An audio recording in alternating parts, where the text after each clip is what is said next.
கடலூர் மாவட்டம் பன்ருட்டி அருகே சார் பதிவாளர் அலுவலகத்தில் லஞ்ச ஒழிப்புத் துறையினர் சோதனையில் ஈடுபட்டனர். காடாம்புலியூர் சார் பதிவாளர் அலுவலகத்தில் ஆவண எழுத்தர்கள் மற்றும் இடைத்தரகர்கள் மூலம் தீபாவளி வசூல் செய்யப்படுவதாக புகார் எழுந்தது. இதனையடுத்து லஞ்ச ஒழிப்புத் துறையினர் நடத்திய சோதனையில் கணக்கில் வராத 2,15,000 ரூபாயை பறிமுதல் செய்தனர். இதுகுறித்து ஆவண எழுத்தர்கள், இடைத்தரகர்கள் மற்றும் சார் பதிவாளர் ஈஸ்வரி ஆகியோரிடம் அதிகாரிகள் விசாரணை நடத்தி வருகின்றனர்.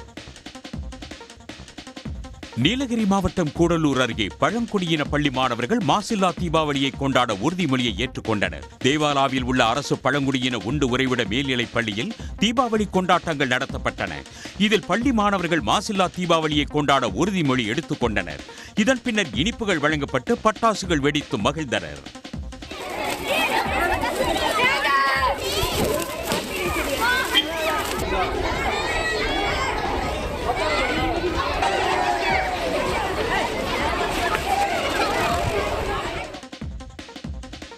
திருவள்ளூரில் நகைக்கடை ஒன்றின் பூட்டை உடைத்த மர்ம நபர்கள் ஷட்டரை மேலே தூக்க முடியாததால் பல லட்சம் ரூபாய் மதிப்பிலான நகைகள் தப்பின.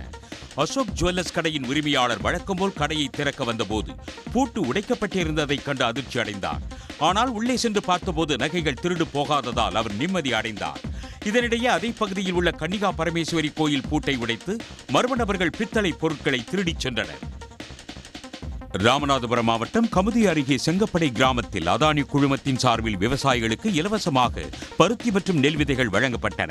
கமுதி அருகே உள்ள புதுக்கோட்டை செங்கப்படை ஊ கரிசல் குளம், பாம்புல் நாயக்கன்பட்டி, தோப்படைப்பட்டி, செந்தனேந்தல், சீமானேந்தல் உள்ளிட்ட கிராமங்களைச் சேர்ந்த 890 விவசாயிகளுக்கு மகசூல் அதிகம் தரும் பருத்தி விதைகளும் 310 விவசாயிகளுக்கு நெல் விதைகளும் இலவசமாக வழங்கப்பட்டன. இயற்கை விவசாயத்தை ஊக்குவிக்கும் வகையில் செய்முறை விளக்கம் மற்றும் பயன்கள் பற்றிய கையேடுகள் வழங்கப்பட்டன. தீபாவளி பண்டிகையை முன்னிட்டு தருமபுரி மாவட்டம் அரூர் அருகே தூய்மை பணியாளர்கள் இனிப்புகள் வழங்கி கொண்டாடினர். அரூர் நகராட்சி தலைவர் இந்திராணி தனபால் தலைமையில் தூய்மை பணியாளர்களுக்கு தீபாவளி வாழ்த்துக்கள் தெரிவித்து புடவை, வேட்டிகள் மற்றும் இனிப்பு வழங்கப்பட்டன.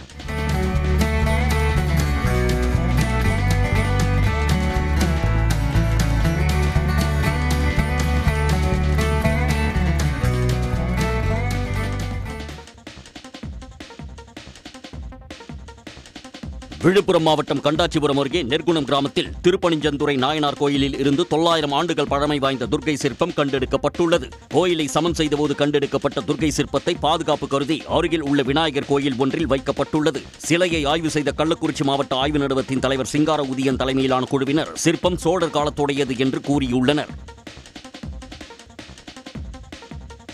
திருப்பத்தூர் மாவட்டம் Vaniyambadi new town railway gate பகுதியில் 1 மணி நேரத்திற்கு மேலாக ரயில்வே கேட் மூடப்பட்டதால் ஆத்திரமடைந்த பொதுமக்கள் மற்றும் வாகன ஓட்டிகள் ரயிலை மறித்து போராட்டம் செய்தனர். வாணியம்பாடி நகர பகுதியில் இருந்து நேதாஜி நகர், ஜீவா நகர், இந்திரா நகர் உள்ளிட்ட நகரின் பல பகுதிகளுக்கு செல்ல நியூ டவுன் ரயில்வே கேட்டை கடந்தே தினமும் பல்லாயிரக்கணக்கானோர் செல்கின்றனர். இந்நிலையில் ரயில்வே கேட் 1 மணி நேரத்திற்கு மேலாக மூடப்பட்டதால் ஆத்திரமடைந்த மக்கள், வாகன ஓட்டிகள் கோவை செல்லும் ரயிலை மறித்து போராட்டம் செய்தனர். இதனால் ஆங்காங்கே ரயில்கள் நிறுத்தப்பட்டன.